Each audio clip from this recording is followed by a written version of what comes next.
আজকে একটা কথা পরিষ্কার করলো গামলা, যে তোমাদের অনেক কিছু জানানোর আছে, সেই জানানোটা আজকে এতদিন পর এসে আমাদেরকে জানালো। আমরাও শুনলাম যে মিউচুয়াল ডিভোর্স চায় এবং সমস্ত কেস তুলে নেবে, কিন্তু অপরপক্ষ সেই কেস তুলে নেবে সেটা শুনেও মিউচুয়াল ডিভোর্সে রাজি নয় এবং সোশ্যাল মিডিয়াতে শুনিয়েছে কি যে মোটা টাকার পরিবর্তে ডিভোর্স। তো এখানে কে সত্যি বলছে কে মিথ্যে বলছে? আর এই যে পিতৃপক্ষ, আমি পিতৃপক্ষ মাতৃপক্ষ বলেই কথা বলি, আশা করি তোমরা বুঝতে পারবে। এই যে পিতৃপক্ষ ডিভোর্সে রাজি নয়, উল্টে তার নামে নাকি ব্লেম দিচ্ছে, এটা কেন করছে? একটু পুরনো ঘটনায় আসে। যখন আমরা শুনেছিলাম যে এই যে ফোকলার সাথে সম্পর্ক হয়েছিল এই গামলার, তখন সঙ্গীর নাম দিয়ে ফোনে সেভ করা ছিল এবং কল আসলে এই পিতৃপক্ষ ফোন ধরতো না, পিতা ফোন ধরতো না, কারণ জানতো বান্ধবী বান্ধবী কথা বলবে, সেখানে আমি কি ফোন ধরবো। তো এবারে আরেকটা কথা বলি, যখন যেই দিন ঘটনা ধরা পড়ল সেই দিন ফোন এসেছিল ভঙ্গির, এবং সেই রেকর্ড কিন্তু আমরা শুনেছিলাম, ফোনের ভয়েস রেকর্ড আমরা শুনেছিলাম। তাহলে সেই দিন কোন নাম্বারে ভঙ্গি ফোন করেছিল, এবং সেটা যে ভঙ্গির নাম্বার নয়, মানে যেটা সেভ করা ছিল বান্ধবীর, আর সেটা যে ভঙ্গির নাম্বার নয়, সেটা কিন্তু কিছুদিন আগেই এই পিতা জানতে পেরেছিল। কিন্তু তারপরেও কতখানি জল গড়ায় এই দুই বান্ধবীর, আসলে তো বান্ধবী নয়, বয়ফ্রেন্ড গার্লফ্রেন্ড, এই জল কতখানি গড়ায়, কতখানি আরও দূর জল গড়ায়, সেটা দেখার জন্য এই পিতা কিন্তু ওয়েট করছিল। তো একটা প্রশ্ন হচ্ছে যে বান্ধবীর ফোন আসছে এবং দুজনের কথোপকথন চলছে, কনভারসেশন চলছে, সেই কনভারসেশন একটা বান্ধবীর সাথে, একটা মেয়ে বান্ধবী, তার সাথে যে কনভারসেশন হবে, তার বয়ফ্রেন্ডের সঙ্গে নিশ্চয়ই একটা মেয়ের সেই রকম কথাবার্তা চলবে না। তো সেটা শুনেও কেন আঁচ করতে পারেনি? শুনেছি পাশে শুয়ে নাকি হেক্স চ্যাট করতো। তো পাশে শুয়ে চ্যাটিং করলে কি চ্যাটিং চলছে দুপক্ষের, সেটা তো শোনা জানা উচিত, নাকি সে মকা খুঁজছিল যে আরও বেশি দূর জল গড়াক, তবে এটাকে নিয়ে একটা কন্টেন্ট করা যাবে। এটা কিন্তু আমার মতামত। তার কারণ হচ্ছে, বলেছে আমি বুঝতে পারছিলাম, আমি লক্ষ্য রাখছিলাম, হাতে হাতে ধরবো। একজন হাজব্যান্ড বা একজন ওয়াইফ যখন অপরপক্ষের, হাজব্যান্ডের ক্ষেত্রে ওয়াইফের এবং ওয়াইফের ক্ষেত্রে হাজব্যান্ডের, যখন কোনো একটু গলতি ধরা পড়ে, একটু গলতি ধরা পড়ে, তখনই কিন্তু মানুষ ওয়েট করতে পারে না, রিয়্যাক্ট করে ফেলে। কেননা যে তুমি এগুলো কী করছো, কার সাথে কী করছো, দেখি তোমার কেমন বান্ধবী। এগুলো কিন্তু সন্দেহ নয়, সব ক্ষেত্রে সন্দেহ হয় না, এগুলো হচ্ছে বিশ্বাস ভালোবাসার সম্পর্ক। যদি কিচ্ছু গড়বড় হয় তখন কিন্তু একে অপরকে প্রশ্ন করবে। কিন্তু মানে এই পিতা কিভাবে ওয়েট করছিল যে হাতে নাতে ধরবো বলে, সেই মুহূর্তে চরম লেভেলে যাবে তারপরে আমি ধরবো বলে। কারণ শুনেছি ওদের সেই ডিভাইস কানেক্ট করা ছিল, ল্যাপটপ বা অন্যান্য ফোনে কানেক্ট করা ছিল, সে কিন্তু লক্ষ্য রাখছিল। তা আমি অবাক হলাম যে লক্ষ্য রাখার পরেও সেই মুহূর্তে মানে আউটবাস্ট না হয়ে অপেক্ষা করলো কেন? তাহলে কি কন্টেন্টের জন্য? কারণ সেই সময় কিন্তু স্যান্ডিম্যান্ডির একটা ঝড় উঠেছিল এবং ওরা প্রচুর ভিউজ কামিয়েছিল এবং ওদের নিয়ে কন্ট্রোভার্সি হয়েছিল, তাতে ওরা প্রচুর মানে কি বলবো, কন্ট্রোভার্সি ক্রিয়েটাররাও ভিউজ কামিয়েছিল এবং স্যান্ডিম্যান্ডিরাও প্রচুর টাকা ইনকাম করেছিল। হু করে ওদের স্যান্ডির চ্যানেলটা হু করে মানে সাবস্ক্রাইবারও বেড়ে গেল। তো সেক্ষেত্রে এই জিনিসটা মানে কি এর ওপর প্রভাব ফেলেছিল, মানে এই পিতার ওপর প্রভাব ফেলেছিল যে এটাকে নিয়ে একটা কন্টেন্ট বানানো যাবে। কেননা তার আগেও কিন্তু শ্বশুরবাড়িতে শাশুড়ির সাথে ঝামেলা, বাপের বাড়িতে চলে গেল, এটাও কিন্তু একটা নাটক ছিল। কারণ এটা আমরা শুনেছি যে এই নাটকের জন্য ভিউজ বাড়বে, চলো এরকম করলে আমাদের ভিউজ বাড়বে, চর্চার মধ্যে থাকবো। এবং এই কিছুদিন আগের ভিডিওতেও কিন্তু মানে মাস 5 আগের ভিডিওতেও বাবা বলেছে চর্চায় তন্দীপ এখন চর্চায় ভালো চর্চায় থাকা ভালো, সে বুঝে গেছে চর্চায় থাকা ভালো।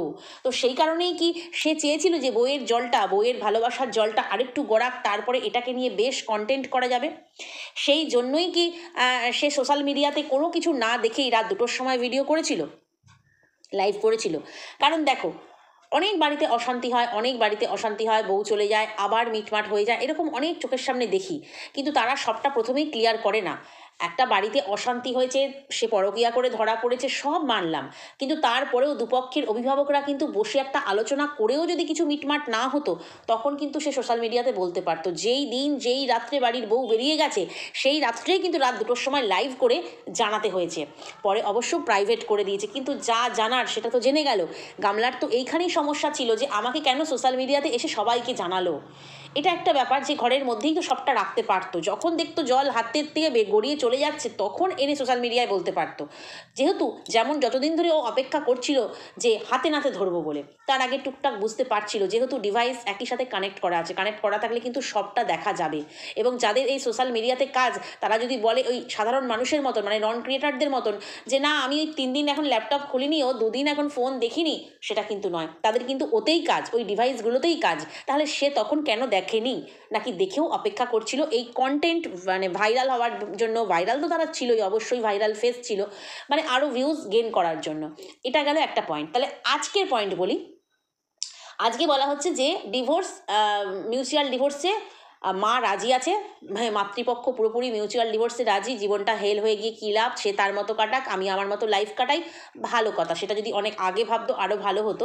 তো সেক্ষেত্রে ডিভোর্স হয়ে গেলেই ভালো, একদম, সেটা তো আমরাও চাই ডিভোর্স হয়ে গেলে ভালো। তো কারণ দুজনেরই লাইফ আছে, ঠিক আছে, দুজনেরই লাইফ আছে, দুজনের লাইফেই দুজনকে সেটেল হতে হবে। সে একা একাই হোক, যেভাবে হোক, একটা টেনশন মুক্ত হতে হবে। এই মাথার ওপর খাড়ার বলি, মানে খাড়ার ঘা ঝুলবে, সেটা কখনোই কারোর লাইফের জন্য সুখদায়ক নয়, শান্তিদায়ক নয়। তো সেক্ষেত্রে মায়ের কথা অনুযায়ী, জানি না মায়ের কথায় কতটা সত্যি আছে, কারণ মা তো 1 নম্বরের ঢপবাজ। সে যেটা যেই বলুক না কেন, আমরা প্রচুর ঢপিং, মানে ঢপের চপ প্রচুর আমাদেরকে খাইয়েছে, আমাদের না অ্যাসিডিটি হয়ে গেছে এত ঢপের চপ, আজকে প্রায় 2 বছর হতে চললো প্রায়। তো সেক্ষেত্রে আমাদের প্রচুর ঢপের চপ খাইয়েছে, প্রচুর মিথ্যে বলেছে, প্রচুর কিছু করেছে, তাই অ্যাসিডিটি হয়ে গেছে। মিথ্যে সত্যি বললেও বিশ্বাস করতে একটুখানি ভাবতে হয়, একটা কোয়েশ্চেন মার্ক থাকে। তবু আজকে এসে মেনে নিলাম, যেহেতু সোশ্যাল মিডিয়াতে এসে বললো, কারণ যেই ব্যাপারটা হয় না সেই ব্যাপারটা নিয়ে এনিওয়েজ চুপ থাকে। কারণ এই যে ফোকলা কাণ্ড নিয়ে, অযোধ্যা কাণ্ড নিয়ে, বাইক কাণ্ড নিয়ে এত কিছু হয়েছে, সে কিন্তু টোটালি স্টপ থেকেছে। কিন্তু তারপরে যখন এই টাকার অ্যামাউন্টের ব্যাপারটা, মানে টাকার কথার ব্যাপারটা যখন আসলো, তখন যখন এসে সোশ্যাল মিডিয়াতে ক্লিয়ার করলো, মেনে নিলাম মা সত্যি বলছে। তাহলে একটা প্রশ্ন, বাবা কেন এই রকম টাকা পয়সা খরচ করে, কোর্ট কেস মানেই টাকা পয়সা খরচ, যে যত কম মানে কি বলবো, টাকাতেই করুক না কেন, যে লিগাল অ্যাডভাইজার যে যত কম টাকাই নিক না কেন, নমিনাল টাকা নিক না কেন, তবু তো ভাই টাকা যাচ্ছে। আর সবচাইতে বড় কথা, টাকার চাইতে বড় কথা হচ্ছে একটা কোর্ট কেস ঝুললে মাথার উপরে প্রচণ্ড কি বলবো ঝামেলার জিনিস। তো এখানে মা বলছে 498A যে কেস, সেটাও আমি তুলে নেব, কেস ফেস সব তুলে নিয়ে জাস্ট একটা সাইন করবে, ব্যাস ডিভোর্স হয়ে যাবে, যাকে বলে মিউচুয়াল ডিভোর্স। এবং খোরপোশ চায়নি, কোনো টাকা দাবি করেনি, তখন কোনো ঝামেলা নেই, পুরো নির্ঝঞ্ঝাটভাবে এত ডিভোর্সটা হয়ে যাবে, খুব ভালো হবে। মাঝখানে আসছে কে, ছেলে, বাচ্চাটা, তো বাচ্চাটার কী হবে সেটা নিয়ে কেস চলবে। তো সেটা নিয়ে কে হবে না হবে, বাচ্চা যেহেতু এখনও মাইনর, বাচ্চা কার কাছে থাকবে না থাকবে সেই কেসটার ব্যাপার আলাদা। বা নিজেরা যদি মিউচুয়ালে আসে যে আমার কাছেও থাকবে, মায়ের কাছেও যাবে, দেখা হবে বাচ্চাটার সঙ্গে, দুজনের কাছেই থাকবে, সেটা আলাদা ব্যাপার, ছেলের ব্যাপারটা আলাদা, ওটার কেস চলছে। তো সেক্ষেত্রে এই যে এত সুন্দর প্রপোজাল দিয়েছে নাকি মাতৃপক্ষ, ওর কথা অনুযায়ী ধরে নিচ্ছি, সত্যি মিথ্যা জানি না, বাবার কথাও সত্যি মিথ্যা জানি না, মায়ের কথাও সত্যি মিথ্যা জানি না, কারণ এটা এখন দুটোই ঢপবাজ নাম্বার 1, দুটোই। কে এ বলে আমি দেখো ঢপে সেরা, ও বলে দেখো আমি ঢপে সেরা, তাই কে সত্যি বলছে কে মিথ্যা বলছে জানি না, যতটুকু ভিডিওতে শুনতে পাচ্ছি সেটা শুনে বলছি। তো সেক্ষেত্রে এই যে এত সুন্দর সুযোগ, খোরপোশ লাগবে না, মিউচুয়াল ডিভোর্স হয়ে যাবে, যে যার মতো করে জীবন কাটাতে পারবে, কেস তুলে নেবে, সবচেয়ে বড় কথা এই ফালতু মিথ্যে কেস আছে, কেস তুলে নেবে। তারপরেও কেন বাবা এই টাকার অ্যামাউন্ট বলে মিথ্যে প্রচার করে কেন ডিভোর্সে রাজি নয়? বাবা কি আরও এটা নিয়ে কন্টেন্ট করতে চাইছে? কারণ দেখো, সবাই জানে যখন ডিভোর্স হয়ে যাবে দুজন দুজনের মতো ভিডিও করবে, সেটাকে নিয়ে আর কন্ট্রোভার্সি হবে না। আর কন্ট্রোভার্সি না হলে যে ভিউজ ফুস হয়ে যায়, মানে কন্ট্রোভার্সি ক্রিয়েটাররা না থাকলে কিছু ব্লগারের, সবার ক্ষেত্রে বলছি না, কিছু ব্লগারের কিন্তু ভিউজ ফুস। তো বাবা খুব ভালো করে জানে যতদিন আমি চর্চায় থাকবো, এটাকে নিয়ে আমি কন্টিনিউ টানতে পারবো, 2 বছর 4 বছর 6 বছর টানতে পারবো, আমি বেশ চর্চায় থাকবো, চর্চায়, তার কথা অনুযায়ী চর্চায় থাকতে বেশ ভালোই লাগে বলেছিল। তো চর্চায় যতদিন থাকবো ততদিন আমার ভিউজ মানে কিছুটা হলেও আমার বাড়বে, কিছুটা না, অনেকটা হলেও বাড়বে। এমন মাঝে মাঝে টাইটেল দেবো, ভিউজ এমনি আমার বেড়ে যাবে, একেবারে আপ হয়ে যাবে। তো সেক্ষেত্রে যদি ডিভোর্স হয়ে যায়, আমার তো পুরোপুরি মানে একদম মানে আর কন্ট্রোভার্সি করার মতন কিছু থাকবে না। এবার ডিভোর্স হয়ে গেলে কে ফোকলার গলায় মালা দিল, কে ঝিয়ের গলায় মালা দিল, আমাদের দেখার দরকার নেই, তাই না? কারণ ডিভোর্স হয়ে গেছে। আমাদের মেন সমস্যা হচ্ছে যে সমাজে এত নেগেটিভিটি ছড়াচ্ছে কেন? দুজন সোশ্যাল ইনফ্লুয়েন্সার, তারা এইসব অন্যায় কাজগুলো করছে কেন? এবার করছে তার লাইফ, কিন্তু সেটা এসে সোশ্যাল মিডিয়াতে কেন বলছে? এবং বলছে মিথ্যে কেন বলছে? তাকে ঢাকবার জন্য আবার হাজারটা মিথ্যে কেন বলছে? এটাই আমাদের কথা। তো যখন ডিভোর্স হয়ে যাবে, দুজনের খুল্লা প্রেম করুক, শাদি করুক, বিয়ে করুক, আমাদের দেখার দরকার নেই। তো সেক্ষেত্রে কন্ট্রোভার্সিটা আস্তে আস্তে চেপে যাবে, বা কন্ট্রোভার্সি ক্রিয়েটারদের কিন্তু কন্টেন্টের অভাব হয় না, তারা তখন অন্যদিকে মন নেবে। তো সেক্ষেত্রে কি বাবা এই ব্যাপারটাকে জিয়ে রাখতে চাইছে? মানে টাকা পয়সা খরচ হোক, কোর্ট কেস চলছে চলুক, এই ক্ষেত্রে জিয়ে রাখতে চাইছে। আরেকটা ব্যাপার হচ্ছে, কোর্ট কেস না হলেও মানে কোর্ট কেস চলছে যেমন চলছে, আমার তো বিন্দাস লাইফ চলছে। আমরা যেটা শুনতে পাচ্ছি বিভিন্ন ক্রিয়েটার মারফত এবং ভিডিও মারফত, পুরনো ভিডিও মারফত দেখতে পাচ্ছি যে নাকি ওই তোমার মা চলে যাওয়ার 5 মাস পরেই নাকি যোগাযোগ শুরু হয়ে গেছিলো। যেভাবেই হোক, তখন কিন্তু এই চক্রবর্তী ম্যাডাম কিন্তু ওয়াইটিতে আসেনি। তো সেক্ষেত্রে তখন থেকেই যোগাযোগ শুরু হয়ে গেছিলো। তো দেখছি 5 মাস পর, মানে আজকে প্রায় 17-18 মাস হয়ে গেছে, মানে 1 বছরের ওপরে তো আমি দিব্যি বিন্দাস লাইফ লিড করছি। আমার তো ডিভোর্সের কোনো প্রয়োজনই হয়নি। আর যে আমার বান্ধবী বা সঙ্গিনীর গলা আমরা শুনতে পাচ্ছি, আর তার তো ডিভোর্স হোক বা না হোক তার কোনো প্রয়োজনই নেই। যে 8 বছর, 5 বছর, 3 বছর যাই হোক না কেন লিভিনে থেকে যেতে পারে, সে লিভিনেই বিশ্বাসী। সে লিভিন সম্পর্কেই, মানে লিভিন থাকতেই সে বিশ্বাসী, সে বিয়ে থা করে সংসারী গৃহবধূ হওয়ার বিশ্বাসী নয়। তো এক্ষেত্রে এই ধরনের জিনিসগুলো আছে বলেই কি মাতৃপক্ষ বা মা এত সুযোগ দেওয়ার পরেও বাবা সেটাকে অ্যাকসেপ্ট করছে না? এটা আমার মতামত। জানি না তোমাদের মতামত কী হবে। এবার কে কতটা সত্যি বলেছে সেটাও ব্যাপার, কারণ ওই যে প্রথমেই বললাম গামলা এক ঢপবাজ নাম্বার 1, এ হচ্ছে এক ঢপবাজ নাম্বার 1। কে সত্যি বলছে কে মিথ্যে বলছে আমরা জানি না। বাট টাকা নিয়ে অনেকগুলো কথা শুনেছিলাম, টাকা চাইছে, জমি জমা বিক্রি করে হলেও দিতে হবে, সেগুলো আমার ছেলের ভবিষ্যৎ, হ্যান ত্যান। আমরা সাপোর্ট করেছিলাম যে না, টাকা দিয়ে ডিভোর্স নয়। আমি পরকিয়া করে বাড়ি ছেড়ে চলেও যাব, আবার আমি টাকাও চাইবো, সেটা কী করে মানা যায়? কারণ দোষটা তো প্রথম শুরু করেছিল ঝি বলছি, দোষটা তো প্রথম শুরু করেছিল তোমার টিন ভাঙাই। তো সে বেরিয়ে আসার পর তার হাজব্যান্ড এবার ঝি ধরেছে না পেতনি ধরেছে না ভূতনি ধরেছে সেটা পরের কথা, কিন্তু আসল শুরুয়াত তো কে করেছিল? করেছিল, মেয়েটি। এবং সেটাকে কন্টিনিউ রাখার জন্য, মানে এই চর্চায় থাকার জন্যই কি ডিভোর্সটা দিতে চাইছে না বাবা? সেটাই মনে হচ্ছে। তবে যেটা শুনে অবাক হয়ে গেলাম যে 5 মাস, মানে বউ বেরিয়ে যাবার 5 মাস পর থেকেই নাকি যোগাযোগ হয়েছিল, এবং কবে থেকে যোগাযোগ হয়েছিল সেটাও জানতে পেরেছি। যাই হোক, সেটা এই ভিডিওতে বলবো না, পরবর্তী ভিডিওতে বলবো তোমাদেরকে কবে থেকে যোগাযোগ হয়েছিল এবং কে সব ব্যাপারটাকে সামনে আনলো, সেটাও বলবো। কে বলতে তারই খুব কাছের একজন এই ব্যাপারটাকে কিন্তু সামনে এনেছে। তো সেটাও তোমাদেরকে বলবো, এই ভিডিওতে বড় হয়ে যাবে। এটা যাক ডিভোর্স নিয়ে হলো, কিন্তু আমার মনে হয় দুজনের লাইফটা যদি খুব ভালোভাবে হেসে খেলে বাঁচতে চায়, দেখো মানুষের, সত্যি কথা বলছি, মানুষের, যে কোনো মানুষের, আমি নিজের ক্ষেত্রেও বলি বা যে এই মুহূর্তে আমার ভিডিও দেখছে, বা এই বাবা মায়ের ক্ষেত্রেও বলি, কারোর জীবনের কিন্তু কোনো গ্যারান্টি নেই। সুস্থ মানুষরা পুট করে চলে যাচ্ছে, তাই জীবনটাকে এত টেনশন নিয়ে, এত অসুস্থতা নিয়ে, মানে জীবনের অসুস্থতা, শারীরিক নয় মানসিক অসুস্থতা নিয়ে বেঁচে থাকার চাইতে মনে হয় দুপক্ষ বসে একটা মিউচুয়ালে আসা ভালো।